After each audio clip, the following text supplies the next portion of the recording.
Yay Networks. Welcome back to In the Cards and Stars. I'm your host, Brit Mogensen, and I'm just back from a trip to Los Angeles. All I can say is I had a great time, guys. Wow, we did it all. I went to Tom Tom because I wanted to have a pop culture experience. I had the goat cheese balls and I had a delicious salad there. It was so good. We also stayed at the Ritz-Carlton in Marina Del Rey because I wanted a beachy experience. We went to Malibu. We recorded this episode you're about to listen to. We ran all over the place and I couldn't have enjoyed it more. So all I can say is, if you're listening to this and you're a Virgo, you know what I'm talking about. A little work and a little play, that just keeps a Virgo happy, okay? So that's a little quick recap of what happened. But let's talk about this episode because I'm so excited that you guys are here and that you're going to get to know Monique. Okay, so Monique Kelley, our guest for this episode, she is someone who has been on my talk show many times. I absolutely love her. She's a bright light. I've never met her in person until this episode that you're about to listen to. We recorded in Los Angeles together. And, it was just a great experience. It was such a sweet treat. It's like meeting a soul sister. And that's what you guys are going to be listening to in this episode. You're going to laugh. You're going to feel uplifted. And let me tell you about Monique and who she is, because she's fantastic and she blows me away all the time. So she's someone who's had a really interesting career and personal life. She's someone who started off in the entertainment industry as an entertainment executive and now working with really big studios. And now she is a dating and relationship expert and TV host. She's the go-to hostess with the mostest on so many of your favorite shows. Back when E! Daily and Nightly Pop was on, she was a regular correspondent when it came to their dating and relationships segments. I think she even filled in for some of the co-hosts when they were out of town. She has been on the Tamron Hall Show. She's been on Good Day LA. I mean, so many shows, you name it, The Daily Blast Live, if you name it, she's been their love and relationship expert. She also just started acting as a host on the really popular show Married at First Sight on Lifetime. So, she's just going to talk about it all. And she really gets into it because I find that when you do a birth chart reading with someone, the cool thing about that, especially from the perspective of someone who has been doing interviews for a long time on television like I have, I find that reading someone's birth chart gives us a completely different window, really into their soul, into their motivations. And I feel like you can get to know someone in a way that you really can't just through a list of questions, like we get on a lot of these interviews. So it's really cool. You're going to see Monique answer questions, share her heart and soul. We're going to talk about her career, her love and relationships. She's got great advice. And we're going to all do it through the lens of her birth chart, which is so fun because if you're here, I know you love astrology as much as I do, probably. And it's really fun to hear more birth chart readings because the more you hear those readings, the more you can learn about how to read for yourself and just kind of get the lingo and the language of astrology. It's whenever people want to learn a language, it's important to immerse yourself in the culture. That's what these types of episodes are. So I hope that you guys can immerse yourself in the reading and that you just enjoy all of the fun and banter that Monique brings to the table. This is one of my favorite episodes. I love her so much. I can't say it enough. She's a bright light. She's a beautiful angel, earth angel, and you guys are just going to love her. So without further ado, let's get to the episode. So Monique, thank you so much for being here. I am really excited to finally meet you in person. You are gorgeous. You're gorgeous. You are stunning as well. But in person, I was like, oh my God, you look the same. You're so sweet. She's gorgeous. She's gorgeous. So do you. And you are the most effervescent person. If everybody listening, they probably don't know the background, but you have come on my talk show, BZN TV, that's in Dallas several times. So we've kind of built an online virtual friendship. Yeah, you're a sister. And you're lovely. Yes. Yeah, you're a soul sister. You're so sweet. And it's just so wonderful to finally meet you in person in LA. Same. And I can't wait to talk to you more about what you do, but who you really are, where you've come from, how you've built everything that you've built, because you are an amazing advice giver when it comes to dating and relationships. but you also have so many things you've accomplished even outside of that. I mean, so many layers. So I'm excited to talk about that, but I thought we would just break the ice, get things started with a birth chart reading. Oh, I love birth chart readings. Isn't it just the best way to break in? It is the best. Okay, so let's see. Okay. Do you have anything that you want to focus on specifically before we dive into it? Because you know the birth chart reading. I know. It's a whole thing. We're going to do whatever you feel the most strongest about. Okay. I'll take your lead. Mm-hmm. I already know where you're going. Tapping in. I already know. Do you? I can tell. Can you tell? I thought love life. Okay. And then I thought career. Uh-huh. Okay. Yeah. See, that's actually what I wanted. Is that your order? Okay. Yeah, that's what I wanted. Okay, so let's start with your love life situation. Okay. So I always like to look at the 5th house first because the 5th house is like dating. Yeah. And that's where we meet people, right? That's how we start to decide who we like before we get into a relationship. You know, she's the relationship expert. She knows this. But your 5th house is ruled by the sign of Cancer. And that is all about emotions. So you have this lighthearted energy, but it's also grounded in deep emotion. Mm-hmm. So when you're out there dating, it's like you can have fun with so many people, but only for a little bit. You're probably that person that's like going to dip out a little bit early if you're not really connecting on a soul level. Is that true? I feel exposed. Have you ever done that? Been like having a good time, then you're just like, okay, this conversation is staying surface. And you just like leave. Yeah. Mm-hmm. I need things on a deeper level. Yeah. That 5th house Cancer is like, it's so important for you to have that. And that's part of how you like create joy and have fun. Yeah. And then you have Venus in the 5th house, which Venus is like beauty, relationships, love, luxury. Okay. So you are someone who actually is a great dater.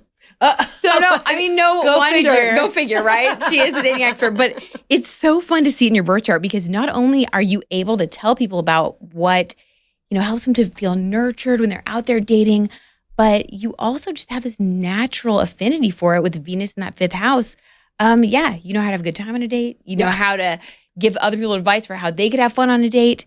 And you probably really enjoy it. Yes. Would you say you enjoy being social on dates, even if it's like not getting serious? Yeah, because you always find something that you can relate to and something to enjoy on the date, even if it's with someone who you're not necessarily attracted to. Okay. You can find something in the date. Unless Yes. they're just a complete fool or clown. But I love when you call people a fool. She's like, they're fool. The They're fool. foolery. You have so many good little like zingers that you pulled out over. Trust me, it's been honed over the years. It's been honed over the years. She doesn't like to suffer fools. So you definitely are someone who, as we've said, is a great dater. But then when people get to know you, they pass like your first few tests, and you're like, you are worth going a little bit deeper with. I may want to be in a relationship with you. Your 7th house is actually ruled by Virgo. Interesting, Miss Virgo. Mm-hmm, exactly. And that's like platonic partnerships, that's business partnerships, and that's romantic relationships. Okay. So no wonder, we hit it off. Yep. Obviously, we got Soul a good sisters. Yes. But for you, this also means that when you do get to where you might want to commit to somebody or take it to another level, it's important for you to make sure that there's like a sense of purity in the connection. Ooh. Because Virgo does have purity wrapped into it. It's like honesty, truth, which everyone wants that. Mm-hmm. But I think for you, you really need to feel that refreshing feeling that this person is just super genuine. Mm. And then that's like what draws you in and gets you to commit. Would you say that's true? I would totally agree with you. In the past, when you've been like in a partnership with someone, do you feel like y'all, did like any wellness things together as well? Because wellness, health, that's all Virgo. So for that's you, something to incorporate into things. Because you could even I haven't meet done someone, that, which clearly led to a divorce. And there we go. You know what I'm saying? I like lessons learned though. This is good. Yeah, lessons learned. Yeah. I always say I've done the legwork so you don't have to make the same mistakes. Yes, so, seriously, right? It's true. So it's true. Yeah, she knows all the things. Yeah. So do you feel like you would ever like go and try to meet someone in a gym or like on a hike? Yes. Because you've said that before. Do you do that personally? I do. I want to get into dig into how I meet people and things like that. Yes. So how I meet people generally, again, I tell people to always be open to the possibilities, right? Mm-hmm. But if you realize a certain way to date is not what you prefer, it's okay. So for me, I don't do dating apps simply because what I do for a living, obviously you see me on a dating app, it's like, what's she doing on here? Like she's the dating expert type of thing. And also I like to meet people organically or through friends. And I meet people a lot. Yeah. I meet people a lot and often. Really? Like just at grocery stores, the gas station, at a party, through friends. Like I definitely meet people often. And I do go to the gym. But here's what was so funny. When I used to go to the gym pre-pandemic and men would hit on me on the gym, I'm like, I am in my gym mode. I am serious right now. I am on this spin class sweating. We cannot talk. But I think there's something to that. Monique, Like yoga maybe? what if these are the potential soulmates? Maybe. Because Virgo, so it's about purity, right? Mm-hmm. So if someone can like hit on you, want to be with you, spend time with you when you have no makeup on, when you're sweating, when you're working out, that's like a true partner. Like that. Okay, I'm listening. That would be a keeper. I'm listening to this. I think that could be a fun experiment for you. Okay. Maybe the next time somebody hits on you at the gym, if you think they're cute, maybe try it. I will be open to that. Yeah. I'm open to that possibility. I love it. I love it. And then you also have Mercury in the 7th house, which means that you focus a lot on partnerships, which makes so much sense because a lot of what you talk about, the content that you create, is about partnerships. Yep, absolutely. So, we see it playing out, which I love it. Mm-hmm. It's so fun to see someone like you living their purpose fully in their chart. As long as it's not Mercury in retrograde in the chart. Well, okay, Monique. Oh, sugar honey iced tea. I was going to tell you exactly. I was going to bring this up. Okay. But with you, because you have Mercury in Virgo, which, by the way, Michael, my husband, and I both have the same placement. So by the way, everyone, her husband is amazing. Aww. I have finally met him in person, and he's just, the two of them together, it's inspirational, just so you know. I really, starting to make me cry. Like he came out and got me from outside and just looked out for me. He's like, you could hold my arm if you need to. You got a good one. Just had to say that. Thank you. I agree. I concur. So he's blushing. He is blushing. Oh my gosh, he's in here blushing right now. Well, and Monique is the expert. She's, Yeah, I know how to spot it. If you get the Monique stamp of approval, that's a big deal. Yes. Big deal. So, with Mercury in Virgo. Okay. Because we have Mercury retrograde in the sign of Virgo, you, myself, my husband, all three of us, and anybody else with this placement, we're going to be experiencing it a little bit more heavily. But the good thing is that ends around the 14th of September. Praise God. I know. And the cool thing about that is it really is for us. So this is a time when we are going to be rethinking a lot of things and making plans. Yeah. You also just recently had Venus retrograde in Leo. You are a Leo sun. So you have had a lot of energy, I would say, in the past few months of rethinking things. Relationships, now you're moving on to a different part of your life and probably thinking about how you want to move forward. And during Virgo season, I really feel like this is a profound time for you because it does rule your Mercury, which is the way you think. So I think you're going to start to have some clarity towards the end of September about how you want to move forward. And it's really tied into your partnerships as well as just you and the way that you want to express yourself in the world. Would you say you've been kind of feeling like that? Yeah. Have you experienced that somewhat? Have. People from the past sometimes come back too. Okay, we don't want during that. a Venus, especially if it didn't happen during. We talked about that in another reading. Okay, I know we did. Oh my gosh, we did. Did that get worked out? Oh, we're good. Bye. Yeah, good. Okay, yes, we've had some readings off the record. Yes, honey. I follow my own advice. Good. Yes, yes, you do. Yes, you do. And then the cards confirmed it. We're like, all right, good. It all right, good.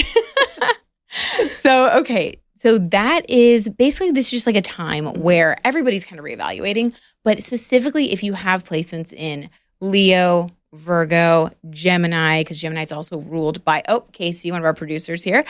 She's Gemini rising. Okay, so everybody, as we can see, everybody has this somewhere in their chart. So we're all kind of just taking, the first half of September to rethink some things, take in information. This is not a time to make decisions, but things will become a lot more clear towards the end of the month and then on into the fall. So in October is supposed to be a pretty spicy, fun month for everybody. So we should all kind of have clarity by then. Okay. And know what we're doing. So that's good. Yeah. Things are smoothing out. So if we look at other places that you have a lot going on, because in your birth chart, you will have certain houses that don't have any planets. And that just means that it's not a major focus for you in this lifetime. Mm-hmm. It means that you've probably already, if you believe in past lives, then you've already dealt with, learned those lessons. That's not the purpose of this one. Mm-hmm. Or it could just be that there's not an emphasis. If you don't believe in past lives, there still just isn't an emphasis right now for you. So for you, if we look at all of your houses, we see that your 8th house is pretty packed. Now, your 8th house is ruled by Libra. Okay. Which is all about beauty, harmony, the scales, the lawyer. It's like a mediator. It's somebody that's just balanced. It's a balanced energy. And you have this ruling your 8th house of transformation and super deep committed relationships. It's also what we inherit. It could be financial inheritance. It could be what we inherit from our ancestors. So for you, there is this emphasis on bringing a harmonious Libra energy of balance towards any sort of deep commitment, any sort of family pattern. You also have Pluto there and your North Node. Okay. So this is big, in major bright neon. This is a huge focus for you. Pluto is transformation. Your North Node is your destiny. And Libra, what dates are that for a Libra sign? Libra is right after Virgo. It's very end of September through, I would say, I don't know. Could someone pull that up? The end of September, though? Mm-hmm. That's interesting. Very My grandmother was a Libra who passed away. Okay. It'll be a year in November. Okay. So that's interesting that Libra. Oh, thank you. Thank you. But that confirms Libra is September 23rd through October 22nd. Yeah. Okay. Yep, that's my grandma. So that's interesting. That's what's ruling my decisions, the Libra. It's Libra energy. When you bring Libra energy to anything that has to do with an inheritance of some sort, a family situation that has not just the immediate family is the 4th house, but the 8th house is the deeper things. Oh my God. It's the family patterning. It's the ancestral inheritance. Whether, like I said, either it could be wealth, things that are passed down. It can be patterns and things you're learning and helping your family to let go of. So to have Pluto there, you really are a cycle breaker in your family. Oh my God. Do you feel like yes? Yeah. Yes. Yeah. Yes. I see it in so many ways, I'm sure. Mm-hmm. And that's part of your purpose. It's part of why you are here doing all the things that you're doing. It's to create great change.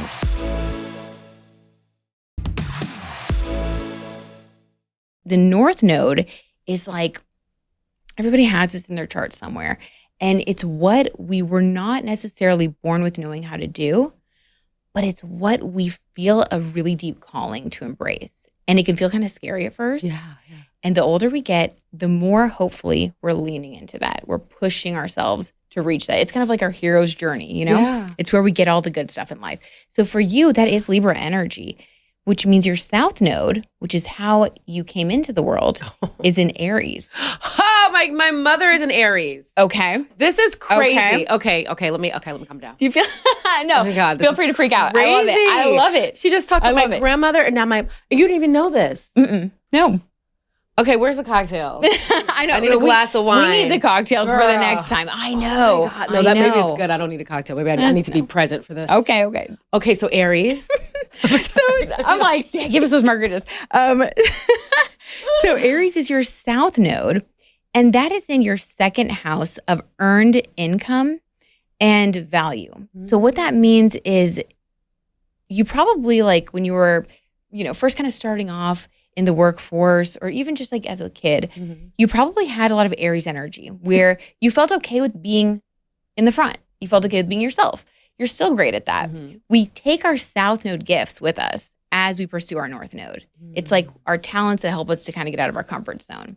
So you've always had those things. It's probably also easy for you to, if you focus on making money, if you're I need to bring in money here, having an Aries ruled 2nd house means that you're probably really good at that. Mm-hmm. And that's your South Node. So that means in past lives, you were able to make money, you were a leader, you could have been a leader in a business because Aries is the leader. It's the person at the top who isn't afraid to stand alone. Mm. And in this life, you're focusing more on support from others, giving support, being okay with that, allowing that to be a priority for you in the 8th house, which also the 8th house rules a marriage contract as well. So Oh, sugar honey iced tea. But the good thing about that, I mean, it's a part of the path, right? So like if you've had contracts in the past that didn't work out, that was just to teach you something, right?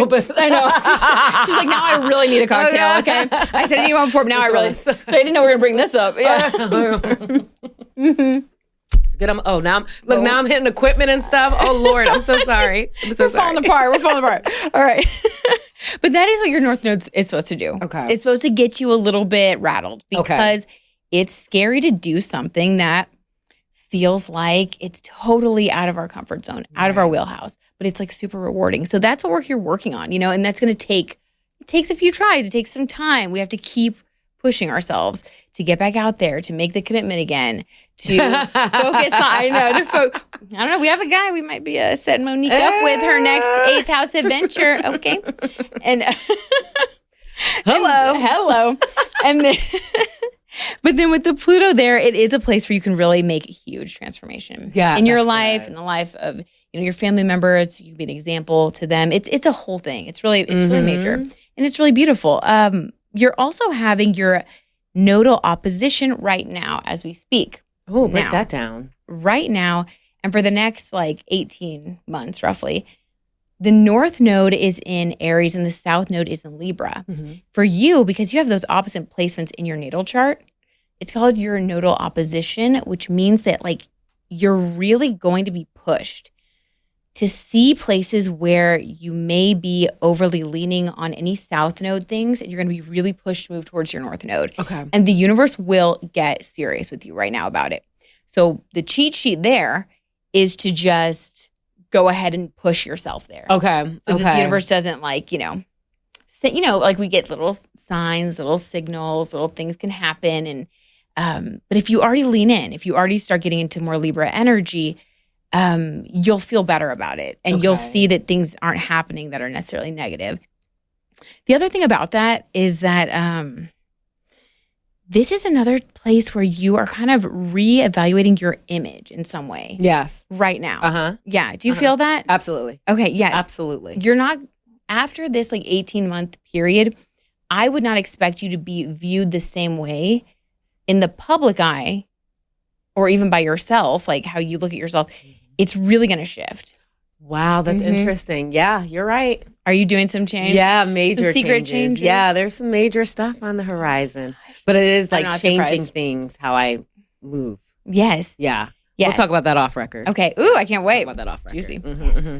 So, but that's what you're supposed to be doing right now. It's just kind of our next step. Yeah. Yep. So if anything's moving you in that way, I would just trust it. Okay. Know that that's just the next step. Trust it. Mm-hmm. Okay. Trust it and keep it moving. Everything. No. Oh my God. Don't we want to? Mercury. Yeah. I mean, you and I are the same. Mercury ruled by Virgo. I mean, that's what we do. That's wild. We like to plan. We like to fixate. We like to focus. Yes. If we can control it, that's great. If we can't, we're just going to ruminate on it until we get the answer. I don't know. Exactly. It's very, yeah. But it is at home there, so we usually can figure out a problem if we really try.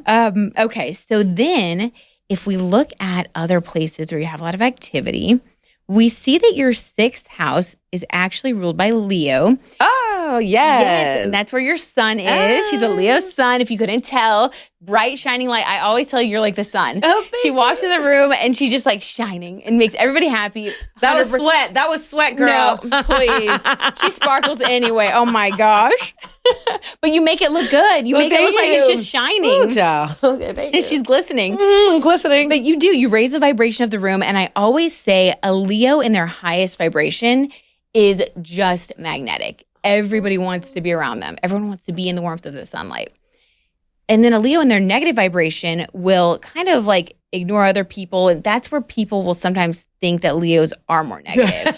But that's very few and far between, right? Most Leos in their highest energy who are paying attention to astrology are going to be like you, just bright, shining, loving. They want everybody to feel good because they feel so good. Yeah. So for you, this is in your 6th house along with Saturn, which is hard work.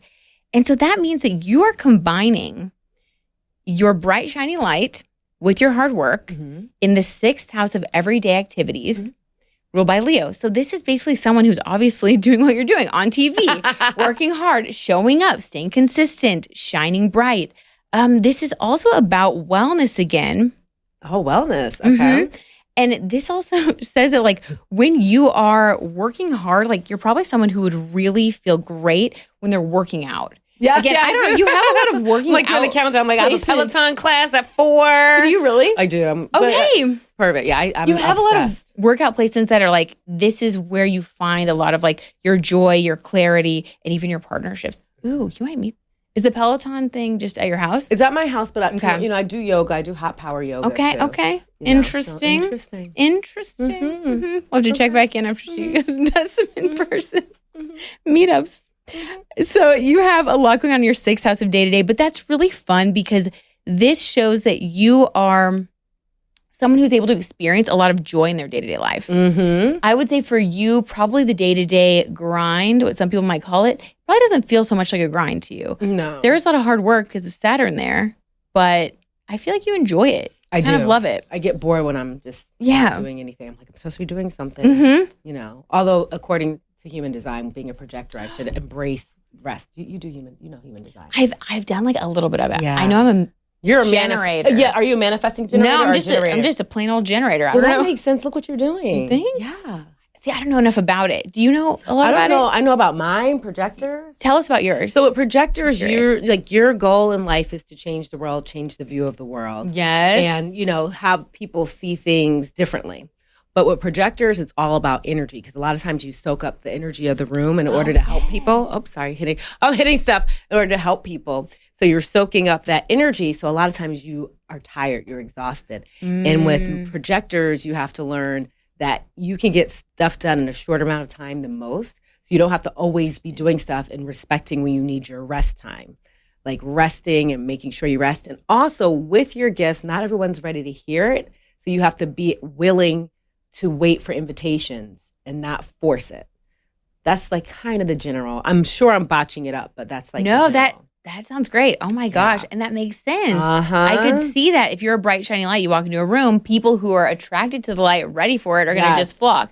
People who, I don't know, they might have their own stuff they're projecting onto you. Projector. You take it on. You take it on. You start taking. Yep. Yeah. Wow. So you kind of just shine a light on what's going on in the room. Yep. And you can see. Do you feel like as a projector, because I've heard this about projectors, that they will take on, like if they walk into a room and someone's like negative or angry with them, they'll like be able to feel it, almost like an intuitive, psychic thing. Absolutely. And on top of it, I'm an HSP. I'm a highly sensitive person. Okay. So on top of I all am of that, too, by the way. God, My poor husband, I've told him, I'm like, I'm an ENFP, I'm an HSP, I'm a Virgo sun, and an Aquarius rising. He's like, how many things are you?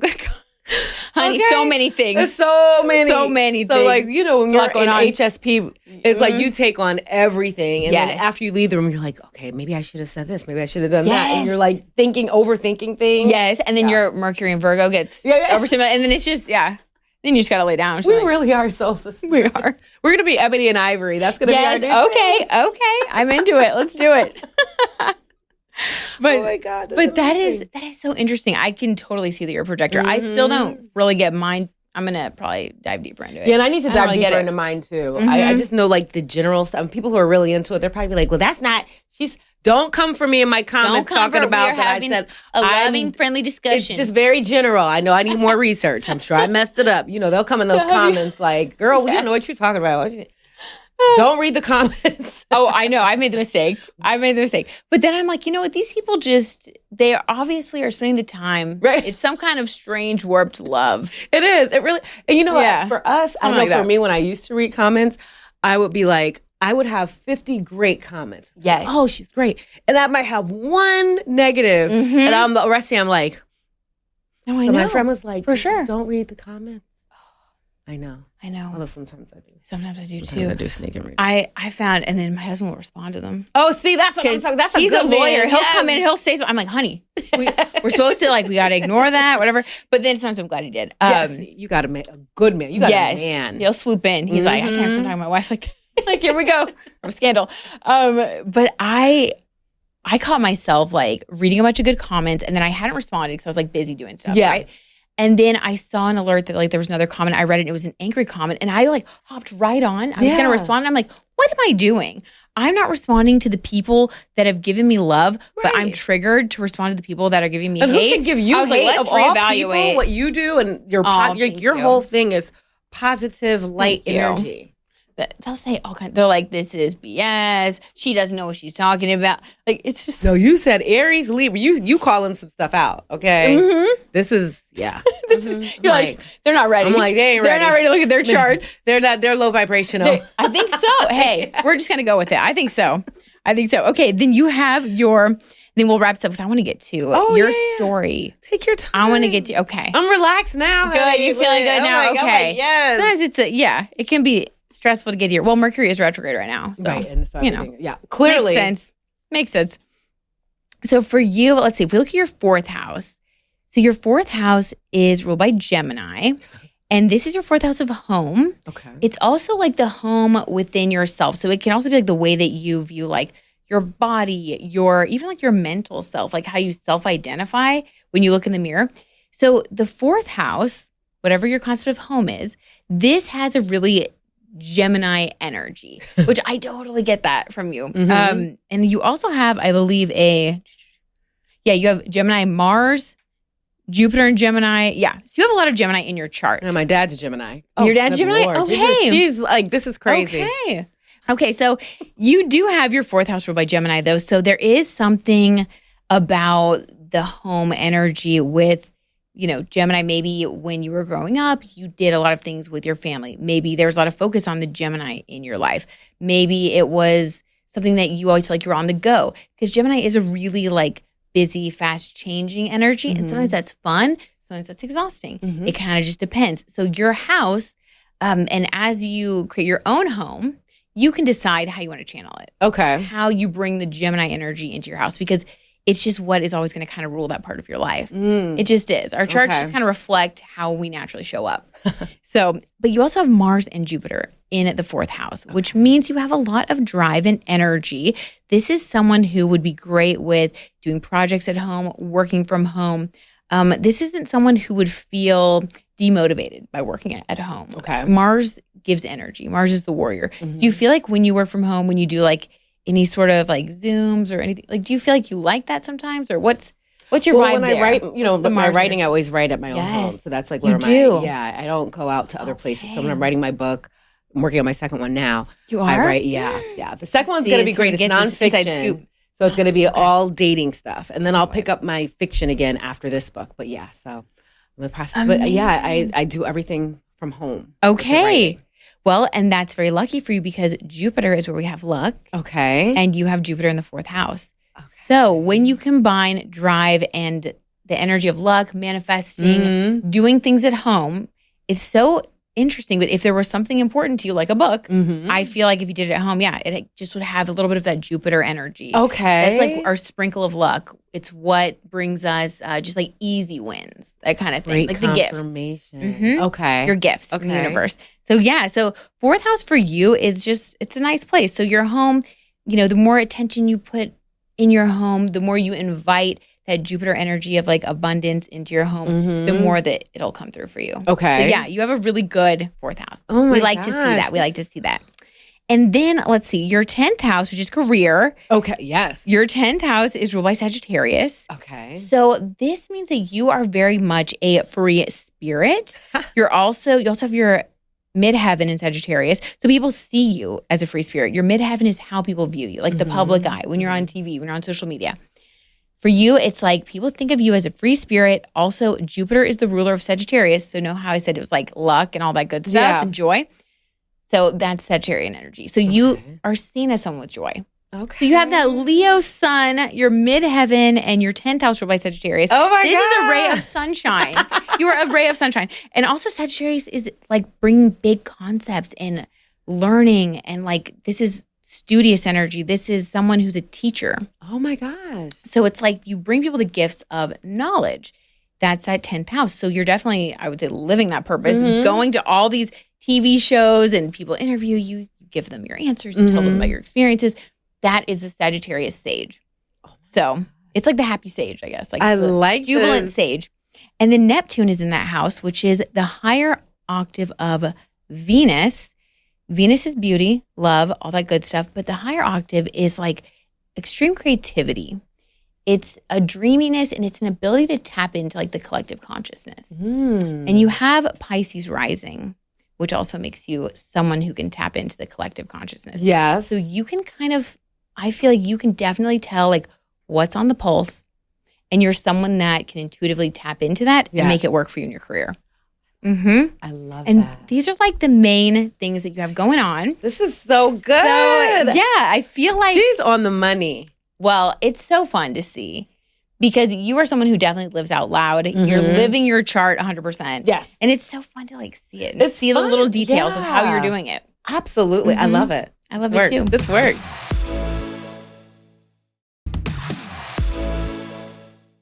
So we've had so many fun like chats with you, and I feel like people have seen a certain side of you. Yeah. But I am so excited to have you here to like share with people the other sides of you, like who you are, how much work you've done to get here, and to like who is Monique?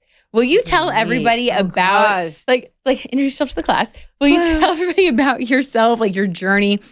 What inspires you to do the things that you do, writing books, being on television, So basically, the overall main story, I'll get it done in less than 3 hours. But basically, So I was married, had a huge wedding, celebrity wedding planner. If you're not familiar with California, there's the Hotel Del Coronado. If you got married there, was with my ex-husband for a year and a half before we got engaged, planned the wedding for a year and a half. So it wasn't like it was like 3 months later. Although I know people who've gotten married after 3 or 6 months and they are still happily married 20 years later. So we got married after dating for 6 months. Yeah. So it's just like, PSA, that's a beautiful thing that does happen. So basically I had this great wedding. And then, shortly after this beautiful, huge wedding, I found myself realizing that the marriage was not what I thought it was going to be. So I find myself starting my life completely over again. Devastated, couldn't believe this was happening. So at the time, I don't know if you knew this, I was a studio executive. I read that in your bio, but we've never talked about it. So I was a studio executive at one of the major studios. And as I was going through my divorce and, getting past the divorce, I started writing my blog, Confessions of a Serial Dater in LA, anonymously. Because I would go on these dates and they were just they were filled with clowns and foolery. And also sometimes for me, I was the clown or the fool too, because I was, in the middle of a divorce or just not healed. Yeah. So with the blog, I started writing about the dates, and it was a time for self-reflection for me too. It was a time for me to cleanse, and my friends would be like, this is so funny. And I launched the blog anonymously because, I'm a studio executive. I didn't want them to know that I was writing this blog. Now, granted, the blog, it's stuff my grandmother used to read it and laugh. So it was nothing like where I write stuff where she'd be like, you're putting that on the internet? There's certain things the whole world don't need to know. So it wasn't like Call Her Daddy. She's writing about that. What? Yeah. So basically, the blog took on a life of its own. Women started coming and reading. Guys were giving their input because guys love, as you know, your husband knows this. Guys secretly like listening to what women talk about behind closed doors, which is why there's they do. So many men who watch Sex in the City or different things because they or get if you their get insight. into watching Housewives with you. They'll begrudgingly do it, but they will love it. Deep down inside, they're loving it. So it's and they give their opinions. So at a certain point, I came out that it was me. And then I started doing these events called Cocktails and Confessions where I'd have groups of people come to Hollywood hotspots and we do it's like a talk show format. And it grew from there. So at a certain point, I was then left the one studio I was working at and went to another one. Okay. The one studio I started off with, I'm not saying names, absolutely love working for that studio. One of the best studios, just a great place. So the next place I went to, they came looking for me and they were just, they gave me everything I wanted and asked for. So I was like, okay, bye studio. I love family. I'm going here. And I was at this place and realized I was miserable. I hated the job. And at the same time, I'm writing the blog anonymously. And then I started writing my novel. With that particular job, I traveled 80% of the time. So I was gone usually Monday through Thursday. And then Sunday used to be my writing day. I would go to the spot in Beverly Hills, Gratitude Cafe. It's no longer open in Beverly Hills. Sit at the same spot for 5 hours, start writing my book. Then at night, I would write at home. So cool. And they were wonderful. They bring me champagne at the end of they would always know when I was finishing off. They bring me champagne. Oh my God. And then, so I'm writing the book. I'm writing the blog. I have a full-time, high-level job that I hate. So at a certain point, my contract was up with the job. And I pretty much told them I don't want to renew my contract. At this point, I was like, I'm not married. I have no kids. I'm going to take a chance and see where life takes me. I'm going to finish this book. I'm going to start doing more with my dating stuff, and started doing a few TV things here and there. We're starting to blow up. And then COVID hit.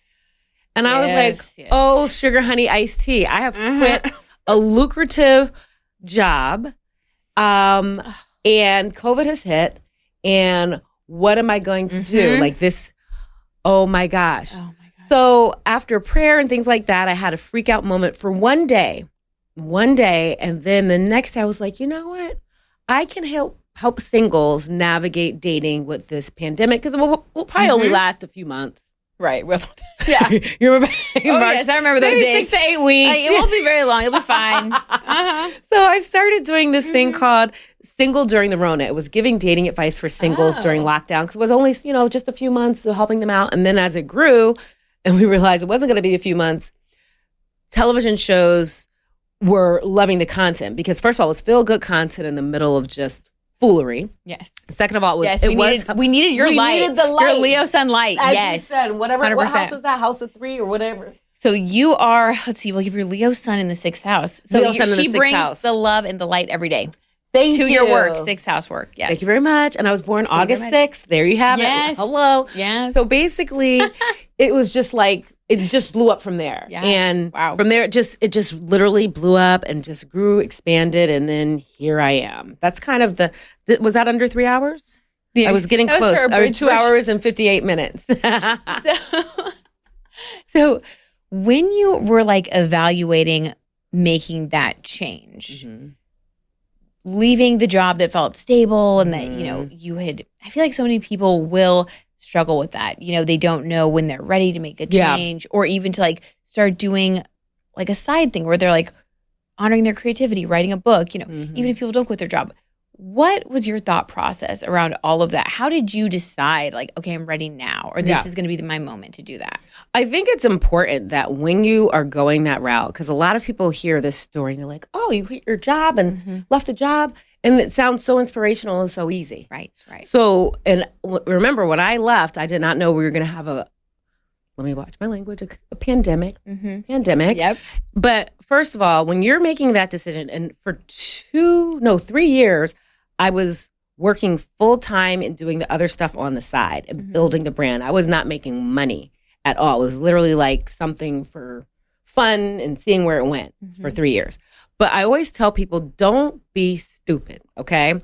First of all, I had a very great career. So I had money. Lots of money in savings, lots of money in other investments. And when I left, the job, I also got, a nice severance, So like when you're making that decision, don't be dumb, because a lot of people think it sounds cute, and you have to take into account, what if things don't work out, right? Yes. So, and also I didn't have a husband, I didn't have children, so I was able to maneuver very differently. So it is okay. I always say my 3 favorite words, in addition to. If you're not in that type of position, in addition to having a full-time job, you can have your side hustle and watch it grow and not leave your full-time job until financially you can sustain it and it's not going to affect your family and you see it growing. So, and that means lots of sleepless nights. That means a lot of sacrifices, When the pandemic hit, and I was like, oh crap, I used to have a personal shopper at Neiman Marcus that would call me and be like, we have the size 11s and the Louboutins that you want. Like at that point, That's I was like, never a bad day. Don't call me right now. Don't call me right now. Just hold off on it. You got to make sacrifices. I used to go, overseas with my girlfriend and have like a fun girls trip to like, Mykonos or Ibiza. So for a few years, I didn't get to do that because I knew I was like, okay, I have to maneuver. So it's going to be a lifestyle change, because a lot of people see things the shiny part and the accolades, and they don't see what's happening behind the scenes and the constant hustle. I find a lot of people would come after me, and I know this, I'll just say this, they'll go on my page like, oh, she was on this show. Let me try to see if I can get on that show because Monique was on that show. They don't realize the amount of time that it took for me to create those relationships. They don't realize for a lot of those shows, I had been emailing producers for years before they gave me an opportunity to come on the show. And then once you do the show, you got to prove yourself. Right. And before they're like, okay, we're going to keep going. So I just like to have a realistic view of what that looks like. I love that you say that. I think that is so important. Yeah. And I think that, you know, a lot of people do experience that in one way or another. Like, I know, just for example, I'm talking about Michael, my husband, a lot, but he's experienced that too, being a lawyer. People have said, oh, you know, I should have gone to school to become a lawyer. And we just kind of laugh because it's like it's so easy. And I just feel like in the Instagram world or whatever, the TikTok economy we're in, I just think that that's something that I'm seeing so much more of because people see just like a flat image. Yeah. And they're like, oh, okay, that looks easy because maybe that person makes it look easy. Or maybe they only see just a snapshot. They don't see everything that goes into it, all the hours, work, study, time, dedication, tears, and anything worth building is going to take all those things, right? It really is. It absolutely is. And I'll add this just to bring it to the dating relationship aspect. Yes, I was single at the time. I didn't have kids. But let's say you're in a marriage or a very serious relationship and you're making this decision. Have conversations with your significant other. Don't just come home and be like, I've decided to do this. And then if your partner's like, wait, what? And they need a second to digest it. Don't say, oh, they're not supportive because they need a second to digest it. You have to work with your partner and make sure that it is the right decision for your family, and also make sure that you're on board together and give your partner the opportunity and the respect to, you know, come to grips with it and see how you guys can work it out together. I think that's super important. That's great advice. Thank you. Really great advice. I love that. And so good to remember that we can't do anything fully alone. We have to have a support system. Yes. We have to include the people in our lives that love us. Yeah. And so important.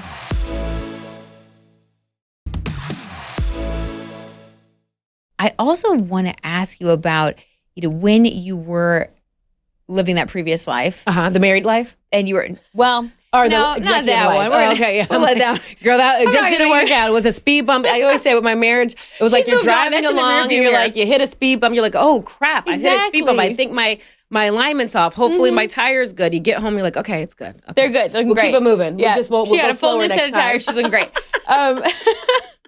But I feel like what you did in your previous life, career-wise, working in such a high-powered position where you were in charge of, I'm sure, so many things, many schedules, different personality types. Is there anything that you learned from that you could impart to our viewers watching? Because on this show, we love to do practical tips from people who have done things that are extraordinary, like what you've done.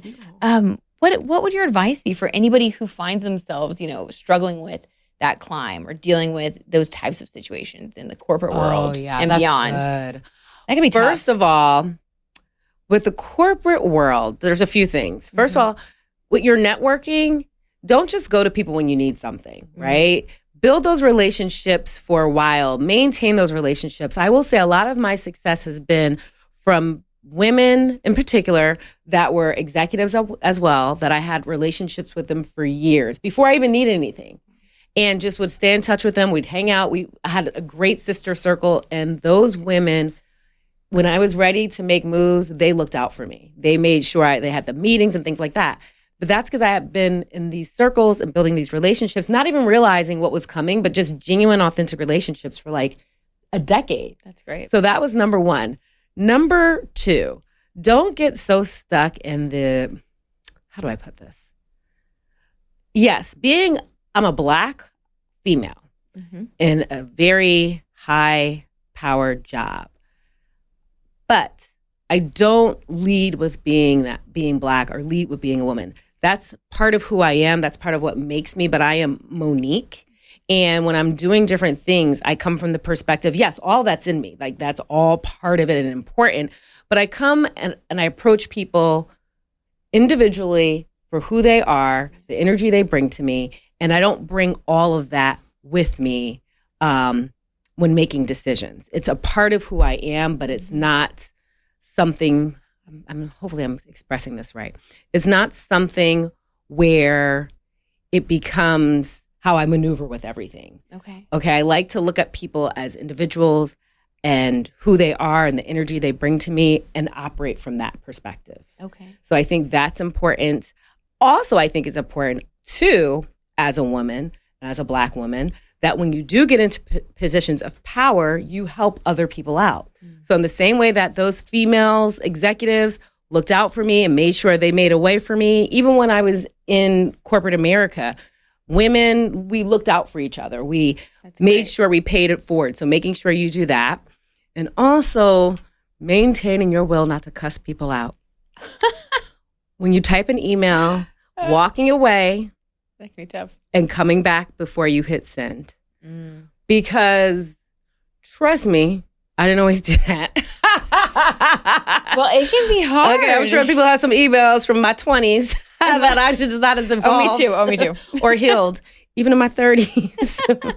So like just maybe tomorrow if they hit you the wrong way. Okay, no, I'm kidding. So making sure you're very smart with how you maneuver. Yeah. And remember, the same people you meet on your way up, you meet on your way down. I've always been one. I have treated the janitor, the receptionist, the same way I will treat the EVP, SVP, CEO, whatever. So making sure you treat everybody equally. Because that does come back to haunt you. I've heard stories of people who used to be assistants and people were not nice to them. They are now running studios or running things, and they trust and believe they remember.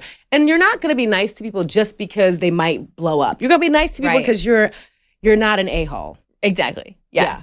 And then if karma just so happens to come back around, then so be it. And you will be surprised how people come back in your life. I know I was in a college play my junior year of college. I won't say how long ago that was. And the person who was the stage manager, he was a year younger than me at another college where I was doing the play. Him and I were always cool. We kind of kept in touch on Facebook. He is now a huge executive producer of a major show.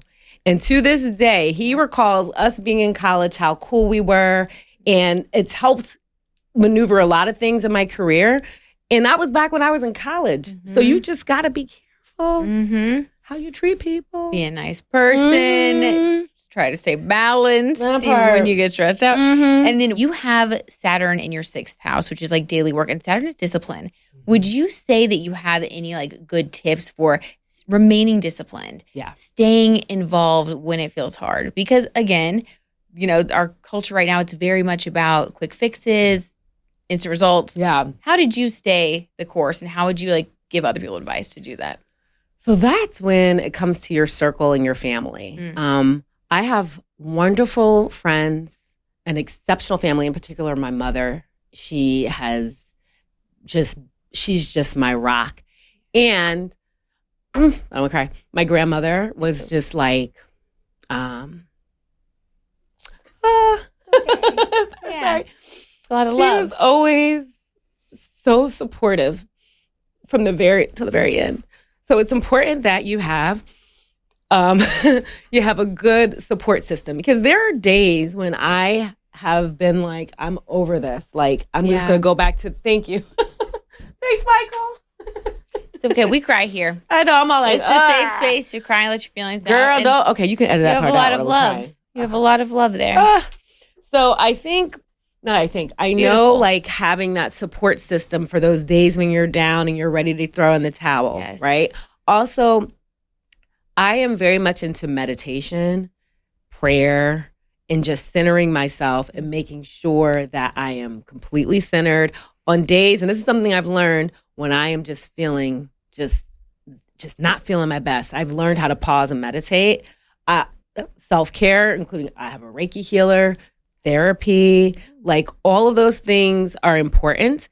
Also, it's important when you realize you have outgrown certain people in your life.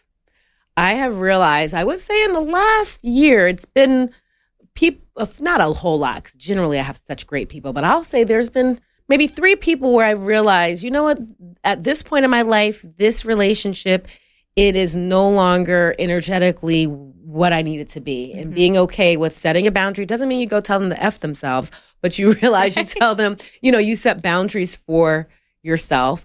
But also the major thing I've learned, I have been so disciplined, so like on this grind, so focused. There have been periods of time where I'm so focused on the future that I've forgotten to live. Ah, yes.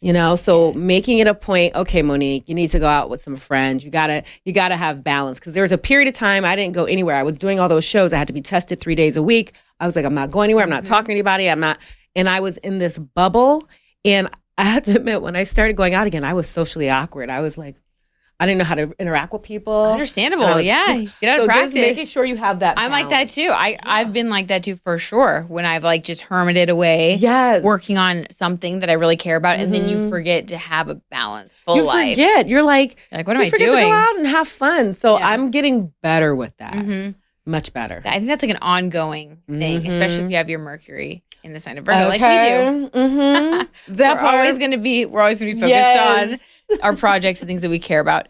You mentioned off the record that you were working on some new things. Yes. Can we say anything another about book? Are you going to tell anybody So I'm working on my next book. Okay. And it's going to be nonfiction. So what I'm loving about this is all of the dating advice and relationship advice that I talk about on camera and on these various shows. It's going to be in a book, and it's going to be combined with my own personal stories, so that people understand. That here's a lot of people like, how's she dating experience? I've lived it. What I talk, I live. I know. I'm like, I've lived it. Do you want to get dating advice from someone who hasn't dated since 1998?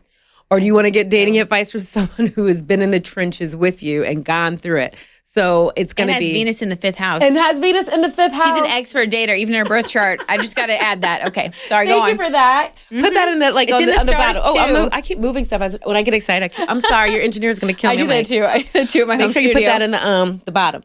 But yeah, so it's like that. I'm doing that. I have different things coming into the horizon that you'll be seeing more of me on. Oh, yes. Well, I'm sure it might be on and the then television. And Married at First Sight. I was just going to ask you about that. Married at First Sight, I host the specials, Decision Day Dish, Cast Tell All specials, which has been awesome because, as you know, I am a reality TV junkie. I don't know if everybody else knows this. I am obsessed with reality TV.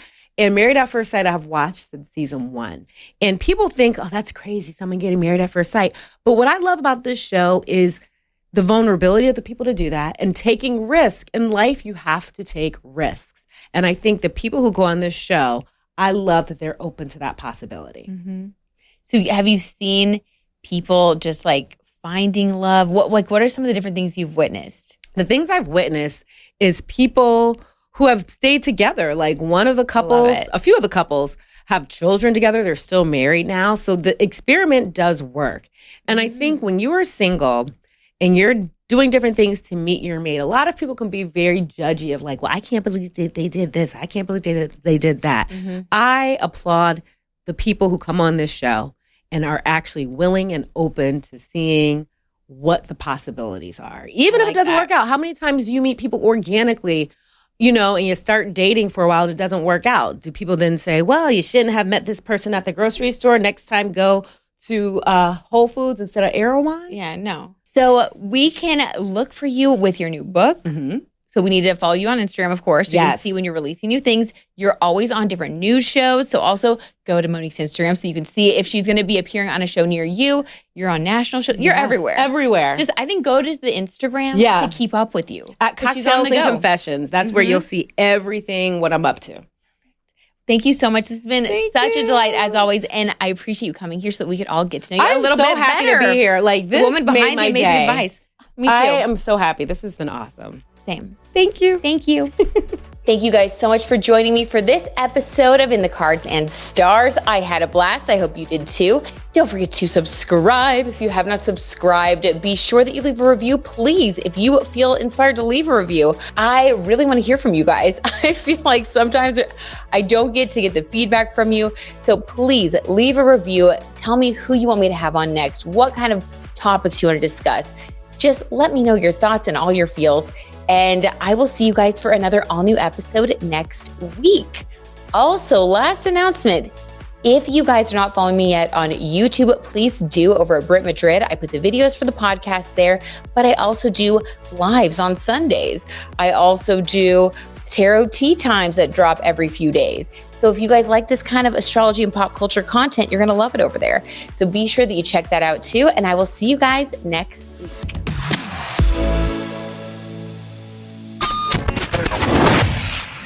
Yay Networks.